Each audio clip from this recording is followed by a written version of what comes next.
I remember the sound of slammed doors more than I remember lullabies. My name is Alice, and for most of my life, silence was not peace but punishment. When my father's voice rose, it cut sharper than any knife. When my mother's eyes narrowed, I felt myself shrink into something less than human. I wasn't the daughter they wanted. That title belonged to my younger sister, Clara the Golden Child, who could do no wrong. I was the shadow they wished would disappear. Growing up in a small town in Pennsylvania, our house looked perfect from the outside: white shutters, manicured lawn, a place where people imagined warmth and laughter. But inside those walls, I carried the unbearable weight of being unwanted. Every smile I forced, every chore I completed, every good grade I earned, it was never enough. I was never enough. I still hear the sharp rhythm of my mother's heels pacing across the hardwood floor when I dared to speak out of turn. Her words were venom wrapped in sweetness for others, but poison for me. My father, with his cold authority, demanded perfection and obedience. If I cried, I was dramatic. If I stayed quiet, I was ungrateful. There was no winning. There was only surviving. Clara would twirl in her new dresses, my parents' eyes glowing with pride. Meanwhile, I stood in hand-me-downs, my mistakes magnified under their merciless gaze. I envied her ease, her freedom, but most of all, the love she didn't have to fight for. Sometimes I wondered if I had been switched at birth, if I truly belonged in that house at all. Nights were the worst. I'd lie awake, staring at the ceiling, praying for a different life, one where love didn't feel like a performance. I didn't know if God heard me back. Then I wasn't even sure he cared. But somewhere deep inside, I clung to the faintest hope that one day, something or someone would pull me out of the shadows and show me I was worth more than their cruelty. The truth is, my adolescence only deepened the wound. By the time I was 15, the criticism had sharpened into constant ridicule. My body, my voice, even the way I laughed became reasons for my parents to mock me. My mother would say I looked tired, sloppy, or too plain, while my father accused me of being lazy, ungrateful, or weak. Clara, of course, was paraded like a trophy, celebrated for achievements big and small. I began to live in two worlds, the one where I smiled at school, pretending to be fine, and the one at home, where I fought to breathe under the weight of invisible chains. It was around that time that I started hiding in the library after classes, pretending I had extra assignments just so I wouldn't have to go home so quickly. I devoured stories of faraway places and heroines who found courage in impossible situations. Sometimes I imagined I was one of them, escaping, running, finally being free. But every night, reality caught up with me, and the cage closed again. I felt like I was being erased piece by piece, replaced by the version of myself my parents demanded. The turning point came in the most unexpected way, an invitation to a small presentation at a local church. I went not because I believed, but because it meant a night away from the house, away from their eyes. I never imagined that night would change me forever. Before I take you on this journey, I want to invite you to stay with me until the end. This story is not easy, it's full of pain, but also transformation, courage, and a surprising kind of love I never thought I deserved. If you feel touched along the way, please subscribe, give this video a like, and share your thoughts in the comments. Tell me, where are you watching from? Share your city and country. And also, let me know, have you ever felt like you had to fight to be seen? I was 12 when I first realized the depth of the chasm between Clara and me. She had just turned 10, and my parents threw her a birthday party with balloons, a cake covered in pink frosting, and a dozen of her friends laughing in our backyard. I stood by the kitchen window, washing dishes, watching from a distance like an uninvited guest in my own home. When I asked if I could join the party, my mother gave me that look, the one that froze me in place. "Don't ruin your sister's moment, Alice," she said, her voice as cold as the glass in my hands. My birthdays, on the other hand, passed quietly, a single candle on a store-bought cupcake. If I was lucky, my father would remind me that I was almost a teenager now and that celebrations were childish. Clara would smirk, her mouth still sticky with the sweetness of her own lavish parties. I learned early that joy was not meant for me. It belonged to her. School wasn't much of a refuge either. I carried the heaviness of my home into the classroom, shoulders slumped, eyes lowered. Teachers praised my grades but overlooked the sadness I couldn't hide. Friends noticed how quickly I turned down invitations. They didn't know the truth that if I stayed out too long, my parents accused me of being selfish or untrustworthy. So I built a shell around myself, a barrier that grew thicker with each passing year. Adolescence sharpened everything. My mother began critiquing my body with the precision of a knife. "You should watch what you eat, Alice," she'd whisper, her voice dripping with false concern. My father would scoff at my dreams of writing or studying art. "Waste of time. You'll never make a living out of that." Every word chipped away at me until I barely recognized the girl staring back in the mirror. Clara blossomed effortlessly, praised for her beauty, her charm, her so-called potential. She was the golden child, draped in compliments and attention, while I stood in her shadow, invisible except when I was being scolded. I loved her, but I also resented her, and worse, I envied her. I hated myself for that envy, for wishing I could trade places with her, even for just one day. Nights became my sanctuary. I would sit on the floor of my bedroom, back pressed against the wall, clutching an old journal where I scribbled words I could never say aloud. Poetry, fragments of prayers, little notes to myself. "Hold on, you're stronger than they think. One day, this won't be your life." I didn't know if I believed it, but writing those words was the only way I could breathe. Sometimes I would whisper into the darkness, not quite praying, not quite speaking, just letting my soul leak out in broken sentences. "God, if you're real, if you see me, please, just give me a sign that this isn't all there is." My room would stay silent, the house groaning with the weight of unspoken battles, but I kept whispering anyway. The suspense in my life wasn't from horror stories or ghost tales, it was from never knowing when the next explosion would come. Would it be my father yelling about my grades not being high enough, or my mother accusing me of being ungrateful? The unpredictability was its own form of torture. I lived on edge every day, a balancing act between invisibility and survival. At 14, I had my first panic attack. I thought I was dying. My chest tightened, my vision blurred, and my hands trembled so violently I couldn't hold a glass of water. My mother rolled her eyes and told me to stop being dramatic. My father muttered that I was weak.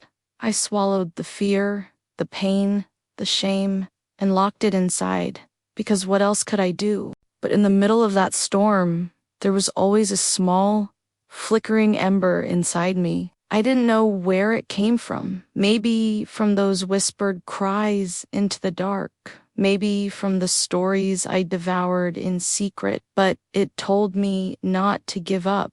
One day it whispered, "This cage will open. One day you will breathe free air."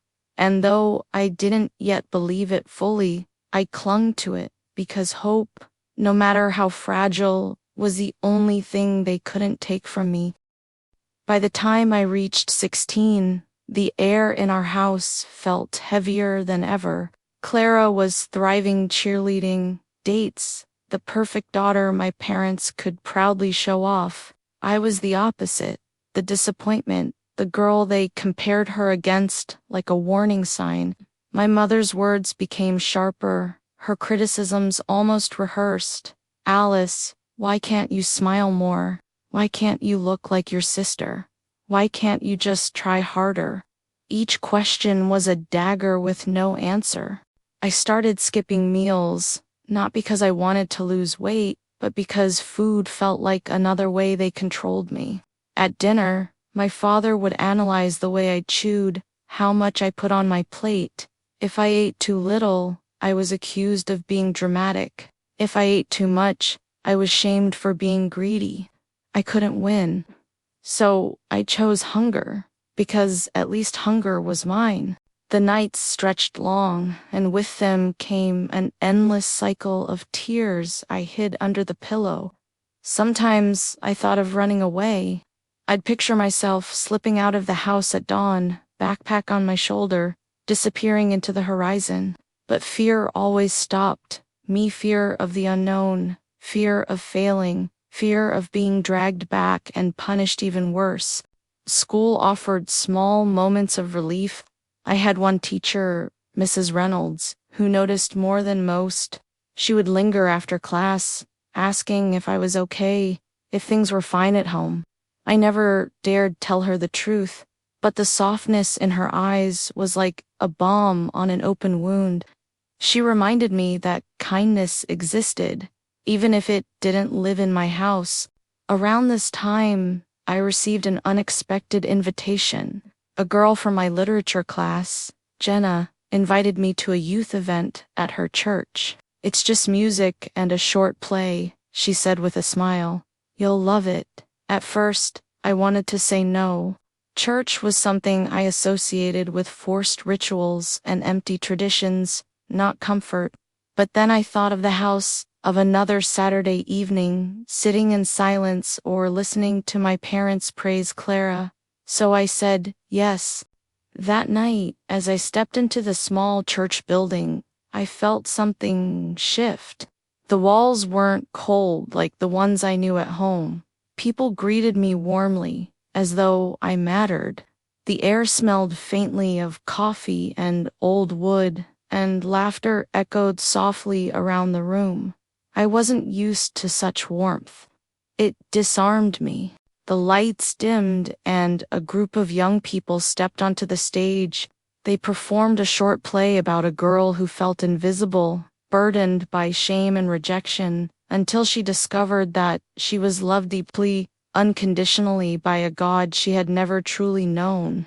It was simple, almost ordinary, but every word pierced me. My heart raced, my chest tightened, and tears filled my eyes before I could stop them. I sat there, frozen, my hands gripping the edge of the chair. The story they told was mine. Every scene mirrored the darkness I had carried in silence. And when the actress raised her head at the end, her face lifted toward an unseen light, I felt something stir inside me. A warmth, gentle but undeniable, spreading like a fragile flame in the coldest part of my chest. For the first time, I wondered if God had been listening all along. Maybe those whispered cries in the night hadn't been ignored. Maybe he had been waiting for me here, in this small church, in this simple story, to remind me I wasn't forgotten. I didn't understand it fully, but I couldn't deny what I felt. That night, as I walked back home under the pale glow of the street lamps, I pressed a hand against my chest, as if to hold that warmth in place. I knew the house would be the same. My parents would not change. Clara would still be adored, and I would still be invisible. But something inside me had shifted. For the first time in years, I wasn't walking into the house completely alone. The warmth from that night at the church didn't vanish, though I tried to convince myself it was only an emotional moment. But the truth was, something had cracked open inside me. I went back the next week, telling my parents I had a study group, sitting in those wooden pews, surrounded by strangers who smiled at me without judgment. I felt safer than I had in years. My parents noticed the shift. "Where are you going so often?" My mother asked one evening, suspicion dripping from her voice. "Library," I lied, clutching my backpack as if it were a shield. My father narrowed his eyes but didn't press. They had bigger things to celebrate. Clara had been accepted into an advanced dance program. Another reason to parade her in front of neighbors. I envied Clara's freedom. She could walk in late and receive nothing but indulgent smiles. If I so much as missed curfew by 5 minutes, I was grounded. I tried not to hate her for it, but resentment grew like ivy around my heart. Still, when I saw her sleeping peacefully at night, golden hair spread across her pillow, I whispered silent apologies she would never hear. At school, I began to change in small ways. I raised my hand more in class. I spoke up during group projects. A few classmates noticed, even Jenna, who leaned close one day and whispered, "You're glowing.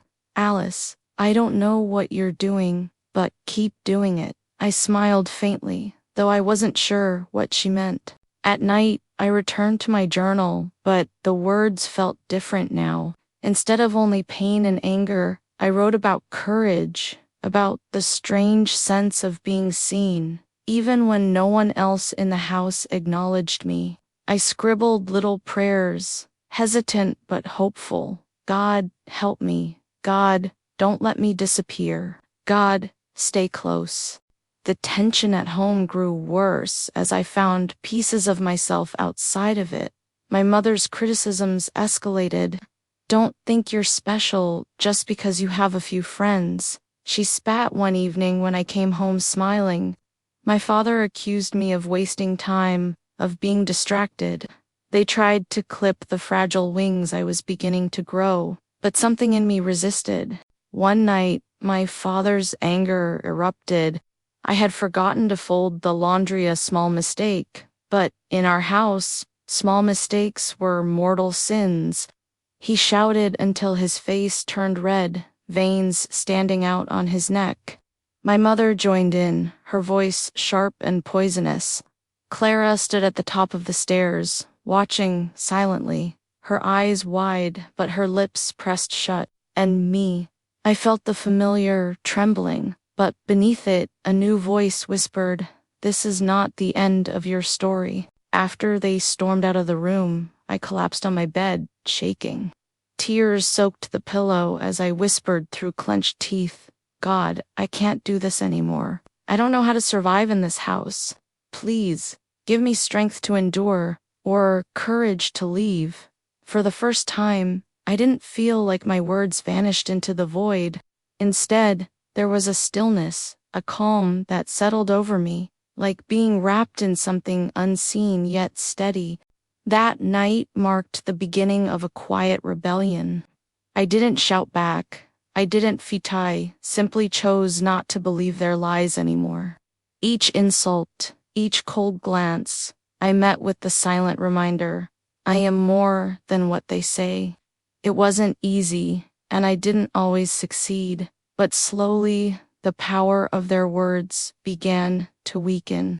By the time I was 17, I was no longer just surviving. I was planning. I knew I couldn't stay forever, trapped in that house of shadows. I didn't yet know how I would leave, or where I would go, but for the first time, I allowed myself to imagine a life beyond those walls. And that single thought, "I will get out," became the lifeline that carried me through each dark day. The summer before my 18th birthday was suffocating.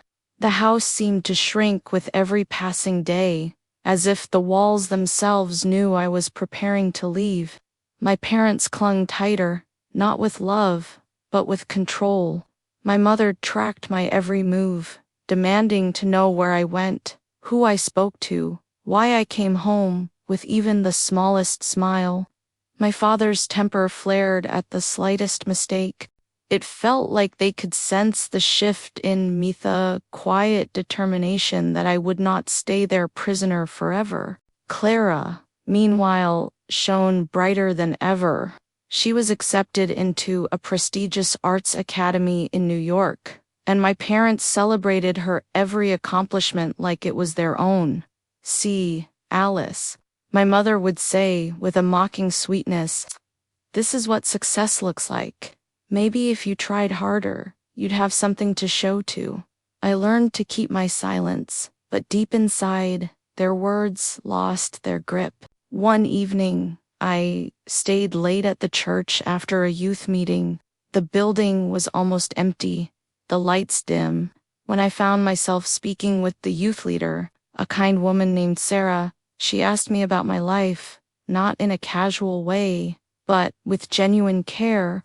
For the first time, I admitted pieces of the truth: that home wasn't safe, that I felt invisible, that I didn't know how much longer I could endure.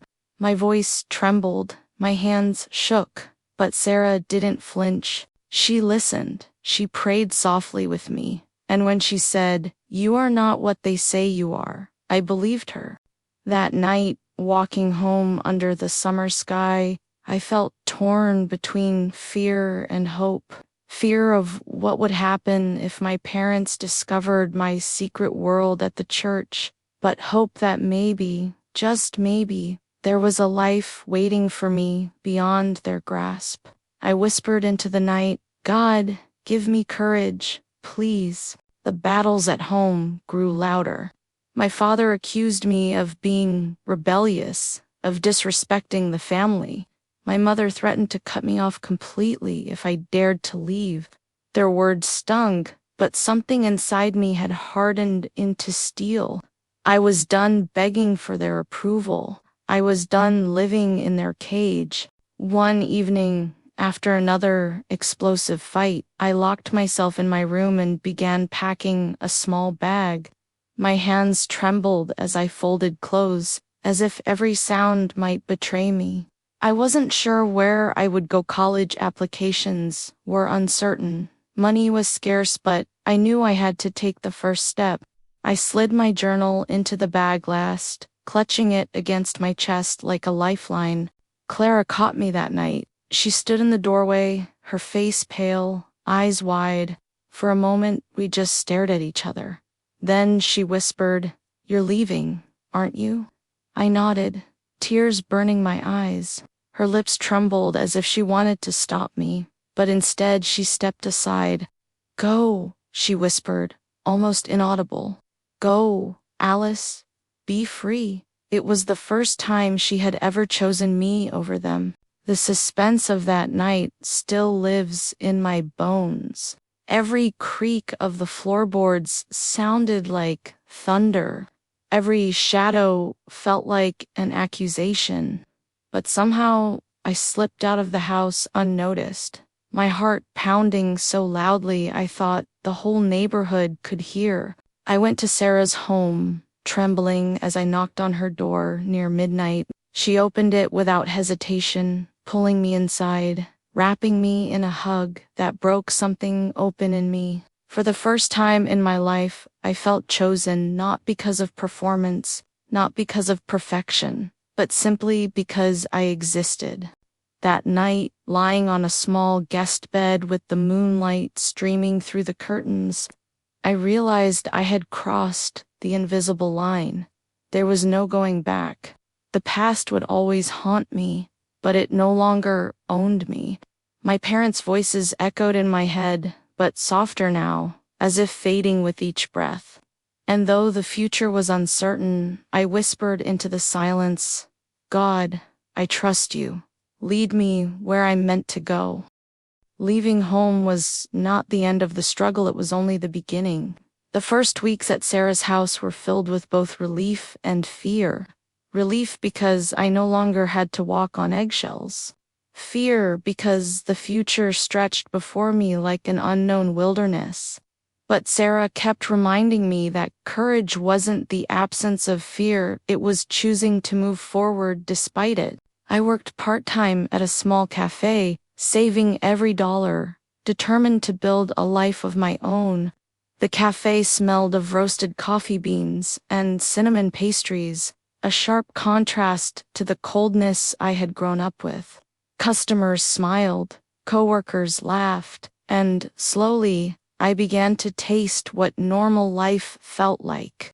It was there that I met Daniel. He was a college student who came in almost every morning, always ordering black coffee and scribbling in a worn notebook. One morning, he noticed the small doodles I had sketched on my order pad and asked, "Do you draw?" I blushed, embarrassed, but admitted I did. That simple question opened a door I didn't know I needed. Over the next few months, Daniel became a quiet presence in my life. He asked about my art, about my dreams, never pushing too far, but always listening with genuine interest. His kindness unsettled me at first. I didn't know what it felt like to be seen without judgment. But little by little, I let him in. We began walking together after my shifts, talking about books, about faith, about the scars we carried. One evening, under the fading glow of a Pennsylvania sunset, I confessed a piece of my past, the cruelty of my parents, the suffocating weight of their expectations. My voice trembled, expecting rejection. But Daniel simply took my hand gently and whispered, "Alice, you are not defined by what they did to you. You're more."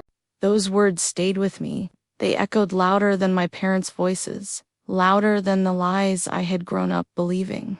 Every time I looked at Daniel, I saw a glimpse of what love could be, not the conditional, suffocating version I had known, but something freer, softer, holy in its simplicity. My art began to flourish again. I started painting and sketching late at night, pouring years of silence onto the canvas. Sarah encouraged me, even helping me showcase some pieces at a small community event. To my surprise, Daniel came too. He stood in front of one of my paintings, a girl standing at the edge of a broken house, light streaming from the horizon, and whispered, "This is you, isn't it?" I nodded, tears in my eyes. The night of the art show. As we stood outside beneath the stars, Daniel turned to me, his voice soft but certain. "Alice, I don't know where life will take us, but I know I want to walk beside you." My heart pounded, fear and hope colliding, but I felt something deeper than both peaked. For the first time, I wasn't afraid to say yes. 2 years later, we stood hand in hand in a small chapel surrounded by friends who had become family. My parents weren't there. Clara sent a quiet letter of congratulations, but the rest remained silent. And yet, I didn't feel abandoned. I felt chosen, cherished. As I looked into Daniel's eyes while promising forever, I realized the past no longer defined me. The chains had fallen. That day, as the music swelled and laughter filled the air, I whispered a final prayer of gratitude. "Thank you, God, for showing me that love can heal what once was broken. Thank you for giving me the courage to leave the shadows and the grace to walk into the light." Life has a way of weaving redemption into the places we thought would always remain broken. My childhood will never change. Those memories are etched into me like scars, but scars are not the end of the story. They are reminders of battles survived, proof that even in the darkest corners, light can still break through. I once believed I was invisible, that I was nothing more than the disappointment my parents saw, but standing where I am now, I know the truth. I am more than their cruelty, more than the silence I endured, more than the shadows of that house. God took the fragments of my shattered youth and built something new, something stronger, gentler, and filled with hope. If there is one thing I have learned, it is this: courage is not loud, and healing is not instant. It is the quiet decision to take one step forward, even when fear still whispers. It is the choice to trust that love exists, even when all you have known is pain. My journey led me to freedom, to love, and to a new life. And as I close this chapter, I know with certainty the past may shape us, but it does not have the final word. It's been years since those nights when I lay awake wondering if life would ever be different. Today, as I write these words, I'm sitting in the quiet living room of a home filled with warmth, laughter, and the gentle sound of love that asks for nothing in return. Daniel is beside me, my husband, my friend, the one who taught me that healing is not only possible, but beautiful. Our wedding was simple, but to me, it felt like the grandest celebration the world had ever seen. Not because of the decorations or the music, but because it marked the end of chains and the beginning of freedom. Every vow we exchanged was a declaration that the past no longer ruled me. That day, I finally stepped fully into the light. And here is something you may not expect. This story is not fiction. It is my life. Everything I've shared happened in the early 2000s in a small town where I thought no one could ever understand my pain. But God had a different plan. He turned shadows into strength, rejection into resilience, and loneliness into a love story. If you carry scars like mine, I want you to know your story can be rewritten too.